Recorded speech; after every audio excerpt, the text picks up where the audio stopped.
You're listening to Rock, Pop, and Roll. Hear this. Wait a minute.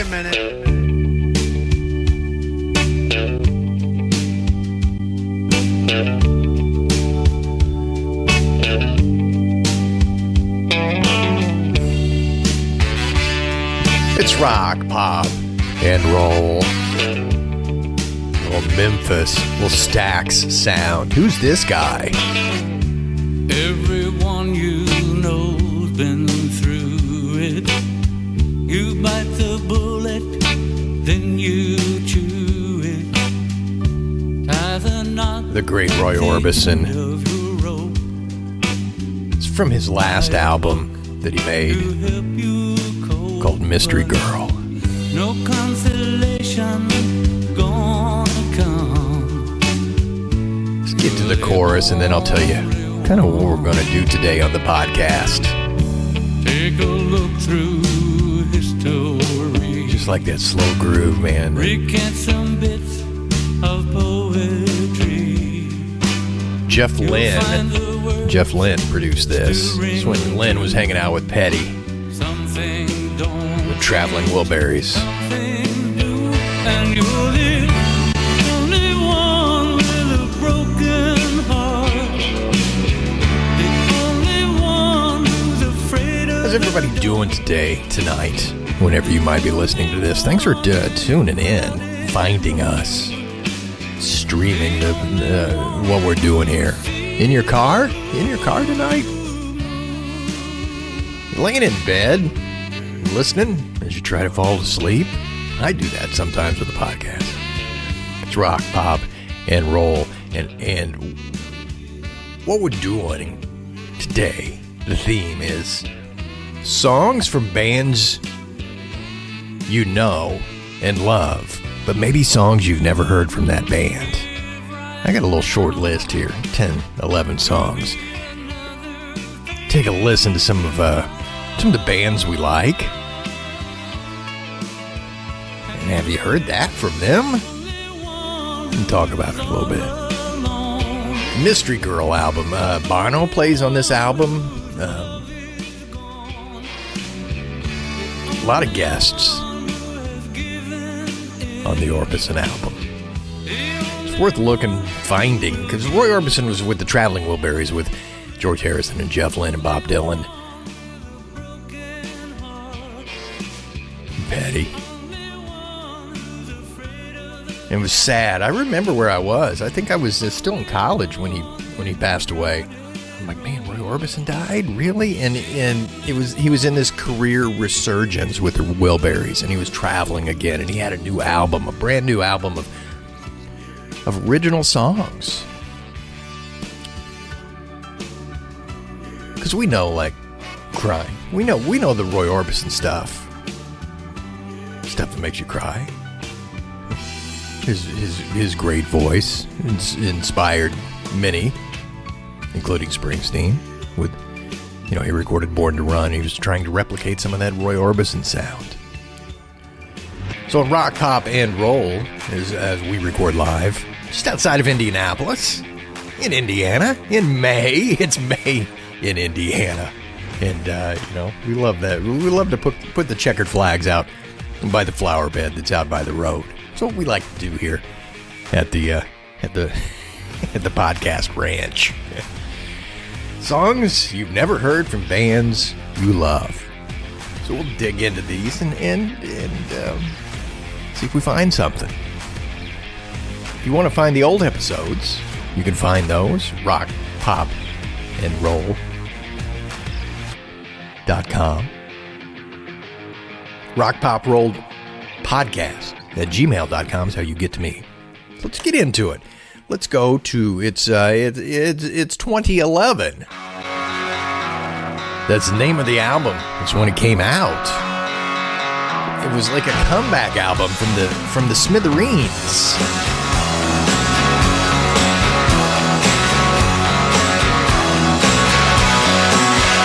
They say I'm a fool and I'm no good for you, but we know they're wrong. Were you into the Smithereens in the late 80s? into the 90s. This was an album that came out 12 years after their previous album had come out.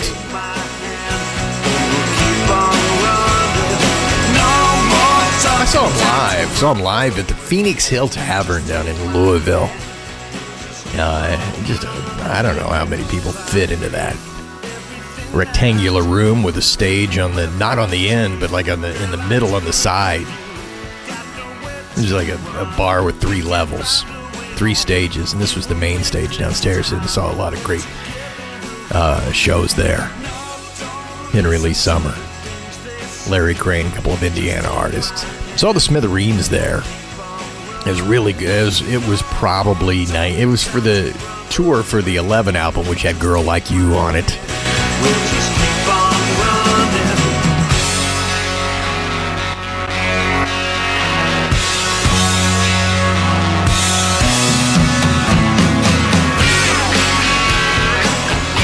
This power pop, right?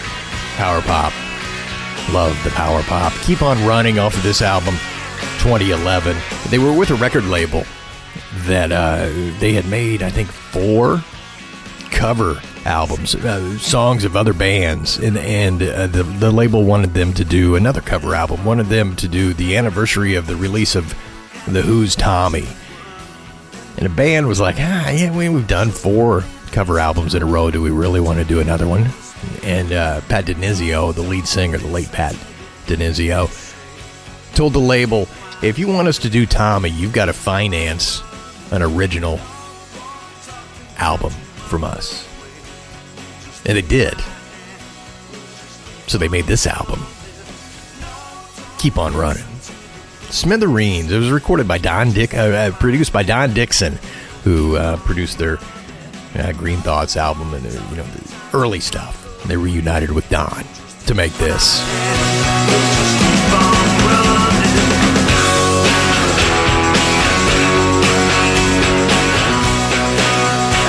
Smithereens.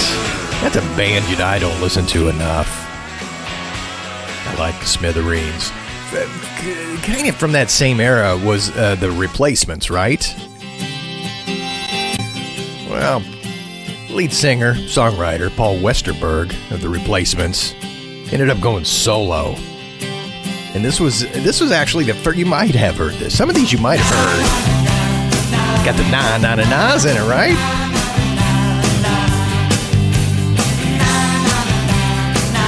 It's called Dyslexic Heart. It was in in a movie, Singles. Glances and they're so hard to read. I misconstrue what you mean.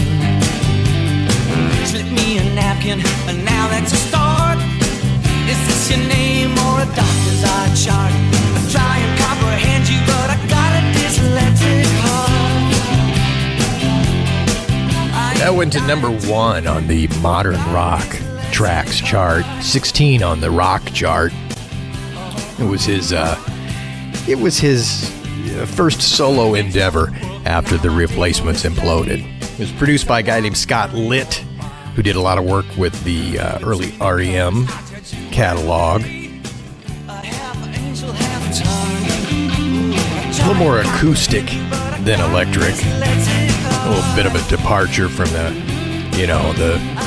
punk, the booze-soaked punk of the Replacements. Paul Westerberg's got that voice it's just a little bit leaning a little off balance. And I think that makes him not easily accessible to radio at the time. But I liked Paul Westerberg. He had, if you go to Spotify, this one is the most popular one, but he's also, the second most listened to song is called Waiting for Somebody. It's also off of Singles, I believe. All my life, waiting for somebody. Oh, Paul Westerberg. Songs you've never heard from bands you love. Love the Replacements. As boozy as they were. Got a little R&B, little solo hand clap to it, which segues nicely to the third one we're going to listen to. Some horns, some Peter Wolf of the J. Giles fame. Are falling, and she feels so alone. He stopped calling. Kind of harkens back to the earlier J. Giles horns and R&B stuff before they went to the, the centerfold, the freeze frame, the love stinks, the synthesizers. A little throwback off the album Up to No Good.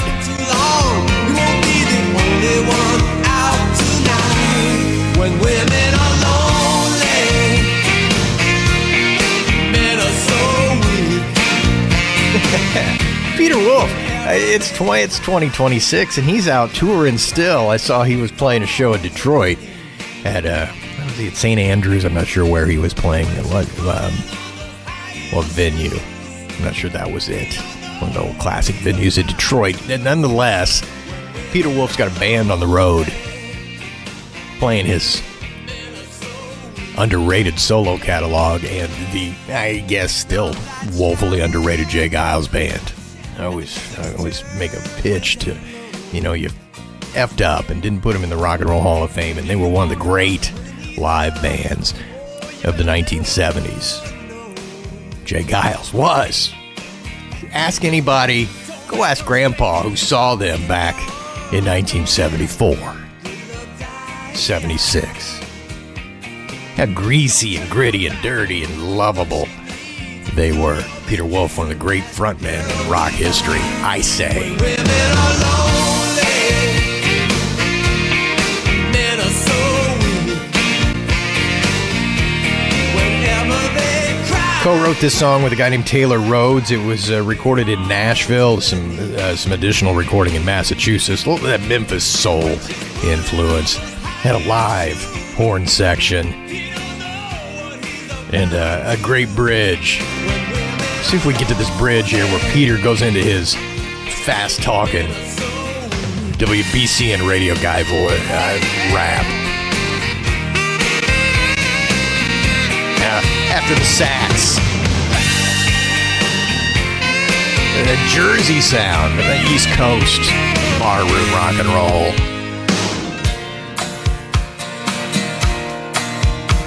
And you know it's so hard to love somebody that don't know how to love you. And she's sitting around late at night crying, baby, baby, baby. Cause she needs something strong to hold on to. And that's why women are, when women are lonely. I don't know what he's, Men are so weak. just a fun song to listen to just because of the sound. Dig it. Peter Wolf. Peter Wolf, he's in his 80s. He's Mick Jagger's age. And he's still out there bipping and bopping it around on stage. Go look him up on YouTube. They're fun to watch. It's rock, pop, and roll. And it's Rob coming out of your speaker. As we listen to some songs you've never heard from bands you love. Back in, what year was that? The Southside Johnny and the Asbury Jukes got together with Little Stevie, who produced his early stuff. Made an album called Better Days. And I thought, horns to horns is what we're going to do. This was the last cut on that album called Shake 'Em Down.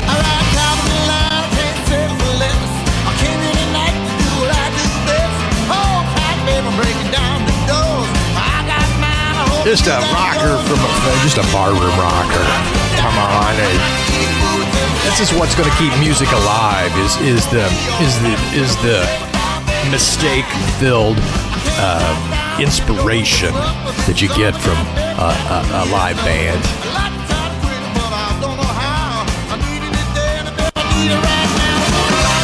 Shake 'Em Down. Better Days was 1991. This got up to number 18 on the rock charts. So some record radio stations played it. But it was like a Jersey Shore album. A little reunion with Little Stevie. Bruce, and John Bon Jovi was on this album. Bobby Bandera playing guitar. Max Weinberg from the E Street Band and Gary Talent, the bass player, drummer and bass player from the E Street Band, were the rhythm section for this album. There they are, right there. Those two guys.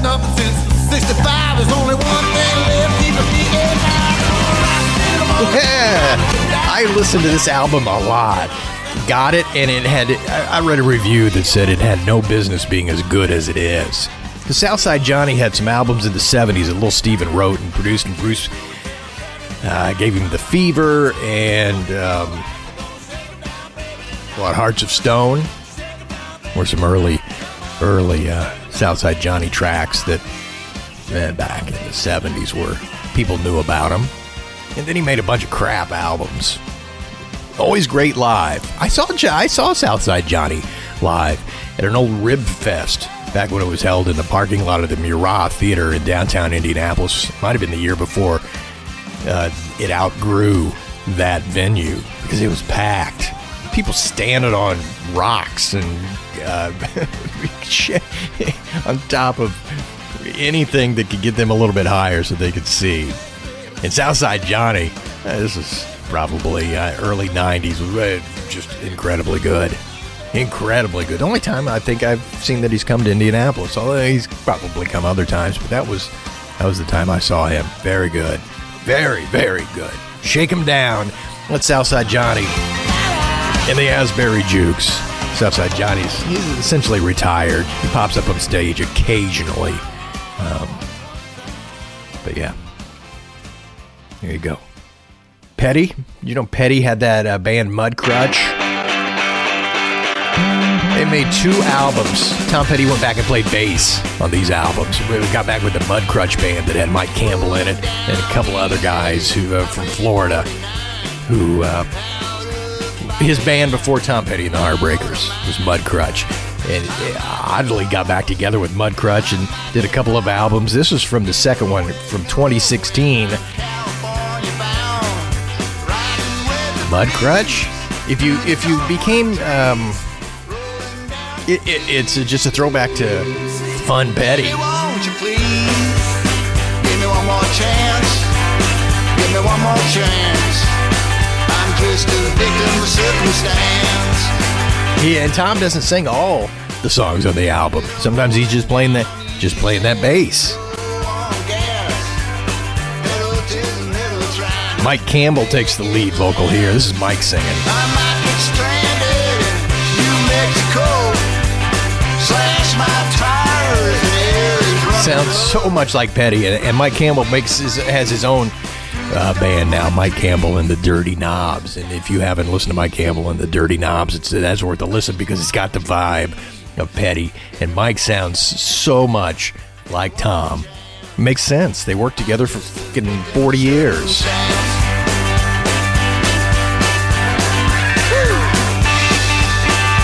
And he plays a mean guitar. Killer. Mudcrutch. I love Mudcrutch. This is one of the rockers. They've got other... So this is from the second album, Victim of Circumstance. Just to give you another taste. This was the first album that they put out. It's called Scare Easy. It's the song. And this sounds very Petty-esque. But it's Mudcrutch. My love's an ocean, you better not cross it. I've been a distance and I need. I'd argue that Mudcrutch was better than some of the... Or as good as. It's a little different than but really good compared to what Tom was putting out. Sporadically with the Heartbreakers. Tom Petty and the Heartbreakers, I don't think they ever did a bad album. Come on, that's not where I wanted to go with this. But this was, if you rate the albums, this is one where you go, hey, this Mudcrutch is a damn good Tom Petty album. It's scary for no one. So bands you love, Tom Petty and the Heartbreakers. This is the side project, Mudcrutch. Check them out. Rock, pop, and roll. You want to go back to an 80s, see, Petty worked with, Petty did a tour like in 1986 with Bob Dylan. And the Heartbreakers were Bob Dylan's backing band for the tour. At the time, Bob Dylan was working a little bit with the Grateful Dead and going on tours with them, but he did a great tour. I didn't get to see it, but it was around the time that I was seeing these shows when I was 20, 21 years old and seeing everything. But Bob Dylan put out an album called Empire Burlesque around the time that he was recording or was playing live shows with Petty and the Heartbreakers. And so Tom Petty is on this album, and it just has it's a 1980s, way too much echo sound, but it's a nice little, there's something about it I dig, I like. Tight connection to my heart. Let's listen to it. Well, I had to move fast, and I couldn't with you around my neck. I said I'd send for you, and I did. What did you expect? My hands are sweaty, and we haven't even started yet. I go along with the charade. Had a lot of guests I think my way out. on this album. I know it was all a big joke, whatever it was all about. Someday maybe.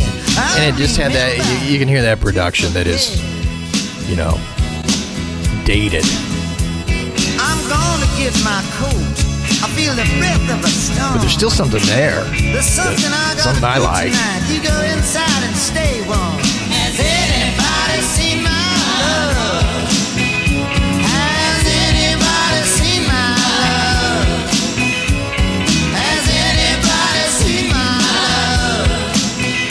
love? He started recording this album with Al Green's band, the Reverend Al Green, back in 1984. And they had a couple of sessions with Ronnie Wood from the Stones, Anton Fig, who was the drummer in Letterman's band.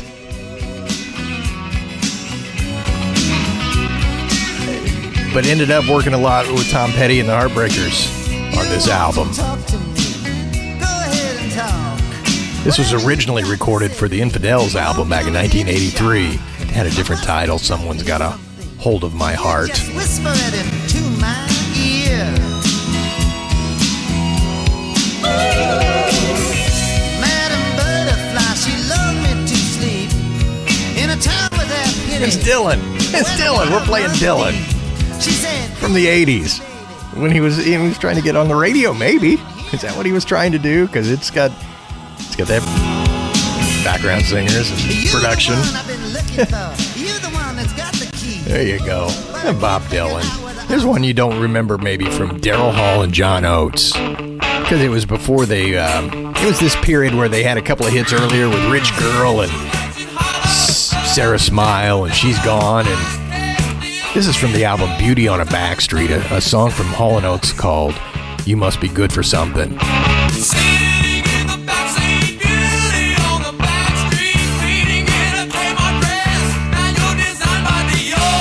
Have you heard this one before from the boys, the Philly Boys? You must be good for something. You must be good for something. You must be good for me. I just like that chorus and that little power pop. So they had done Rich Girl and recorded this in Los Angeles. The producer was a guy named Christopher Bond. Daryl Hall has said he hated making the record because he and the producer didn't get along. But it's before they really popped out and still had some of that Elvis Costello edge. There's nothing wrong with being a majority. A little more new wavy. The album did get to number 30 on the top 200 chart.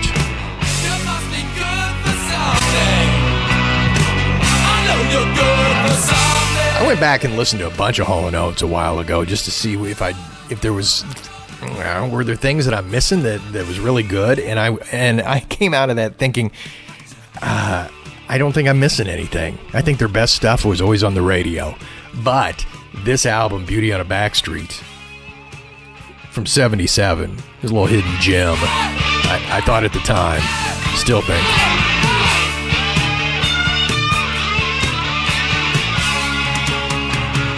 Raunchy guitar. It's rock, pop, and roll, man. Just rolling an episode of stuff that you may not have heard from bands that you probably love. It's automatic when I talk with old friends. A conversation turns to girls we knew when their hair was soft and long, and the beach was the place to go. The Beach Boys. With suntan bodies and released on an album in 2018. It's all a cappella, an a cappella version of beautiful coastline and warmed up. Do It Again. Let's get together and do it again. Just to hear the Beach, dude, I love, Beach Boys get maligned. Weird career. A lot of singles that we love: Surfing USA, Surfing Safari, California Girls, and then a lot of stuff that experimental. Brian Wilson was trying to do things that sometimes he hit and sometimes he didn't hit on it. But I found this. The original 1968 version was number 20 in the U.S., number 1 in the U.K. And why did they release this? Why did this come out in 2018?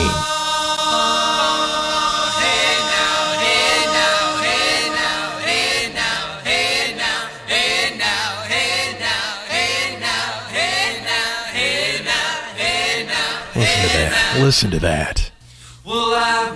Came out because they were protecting a copyright released as part of their copyright extension series to protect their unreleased 1960s recordings, according to the Wikipedia. So, I think copyrights run out in 75 years, and copyright changed. I think stuff that was recorded before 1962 was not protected, and then there was a limited protection between 62 and 77, and then after 1978, everything had the full copyright renewal protection. So I think that's the reason they released this, is so that so they could keep it theirs. Whatever. Acapella Beach Boys is magic.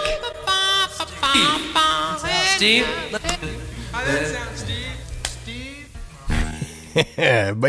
Barbara Ann was a hit a cappella. Recorded with Jan and Dean. The Barbara Ann that was a hit. They didn't want it released. It was just from a goof around session, and they ended up putting it out. Rock, pop, and roll. I got one more for you. One more for you right now. The sound that you recognize real quickly as the Doobie Brothers. And then the drum kicks in. Here we go.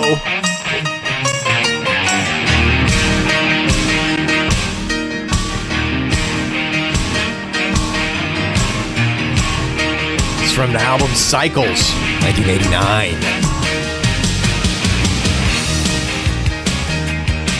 This song was a top 10 hit on the Hot 100. I'm a man who lives in the city. I'm a man who lives in the street. From FLA up to Frisco Bay, everywhere in The Doctor. I saw this tour too in Louisville. The band had split up back in '82, and then they reunited. But they ditched the sound of Michael McDonald, the Michael McDonald years, that stuff that gets labeled as yacht rock, which is, side note, I was listening to a Casey Kasem countdown. You can listen to old Casey Kasem top 40 countdowns. iHeartRadio plays them from the 70s and 80s, just back to back to back with no commercials. It's a great listen. And I was listening the other night when we were doing some work outside in our barn. and sometimes I'll put Casey Kasem on the little Bluetooth speaker, and we'll listen. It was 1980. It was early 1980, and there was a lot of yacht rock, a lot of Robbie Dupree and Christopher Cross, Boz Scaggs. And as I'm listening to like the Boz Scaggs breakdown they were playing, the song Breakdown, I'm like, it gets called yacht rock. Is that because it's recorded so cleanly? Is that, I don't know. I'm not real sure what the hell the yacht rock. I know what it is when I hear it, but I don't know what the criteria is. But they're calling Boz Scaggs yacht rock, and Breakdown rocked. It was really good. I mean, and the Robbie Dupree stuff, I don't know if it was Hot Rod Hard or Steal Away. It was melodic and just enough little crunch to it. It was, heftier than something that Richard Marx might do outside of Don't Mean Nothing when Joe Walsh came in and helped him. But anyway, the Doobie Brothers came back with this album with the original lineup, Tom Johnston and the boys. It kind of gave you that China Grove feel. A couple lead guitars and rocking. And so I saw them at the Louisville Gardens, just a little place, 7,000, 6,000. I forget how many people it seated. Or did I see them? Yeah, that's where I saw them. Yeah, I was, not the big old arena. At the University of Louisville, Freedom Hall. No, it was smaller. Anyway, they were Rainmakers open. Rainmakers, I love the Kansas City band, the Rainmakers, with Bob Walkenhorst. But the Doobie Brothers, it was 1989. They hadn't been around for a while. It was before the internet, so you weren't seeing stuff on YouTube. You're like, what are we going to see with the Doobie Brothers? How's this going to be? And they brought it. They rocked it. And the Doctor. We forget about the Doctor.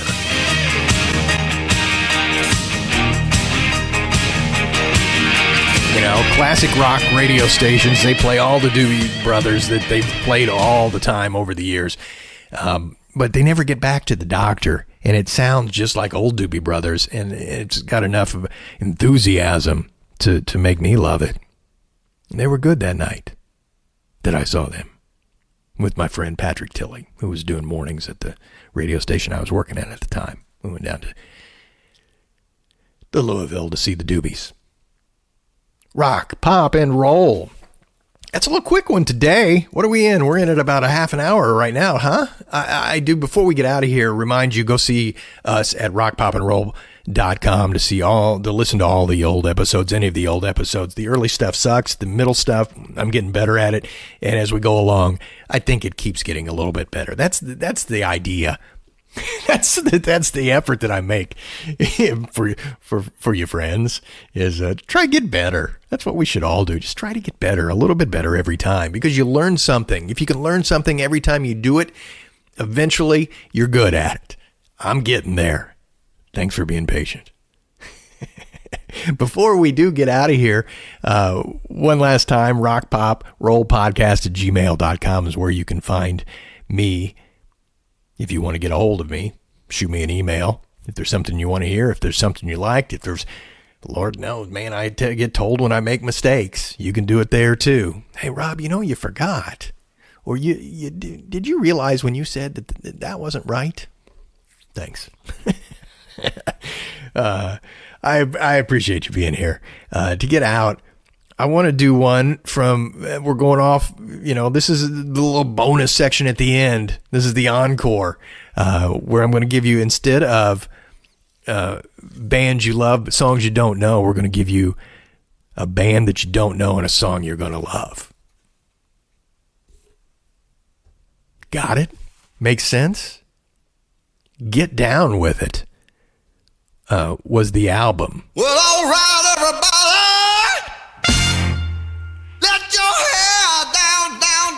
Down, it's the Reverend Sean Amos. If you got on a wig, take it off. I said, take it off. Or get down with it. Yeah.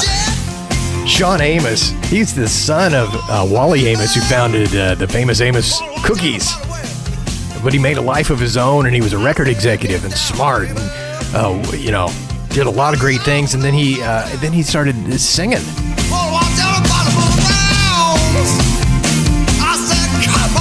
This is Amos with his band, The Brotherhood, trying to get a 1960s Stax record sound. They recorded this mostly live in the studio. Keep that greasiness. Get down with it. Raise both hands, everybody, everywhere. I said, clap your hands.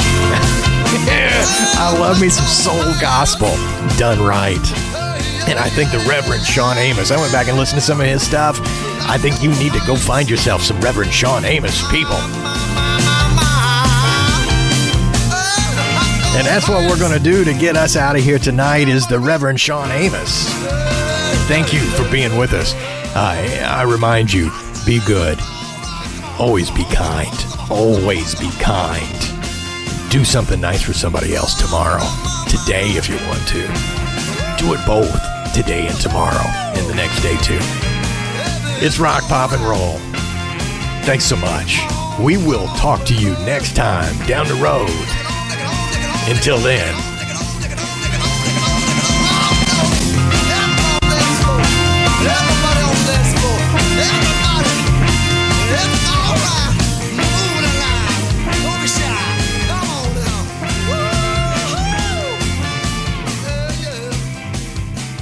Everyone talks about rock these days.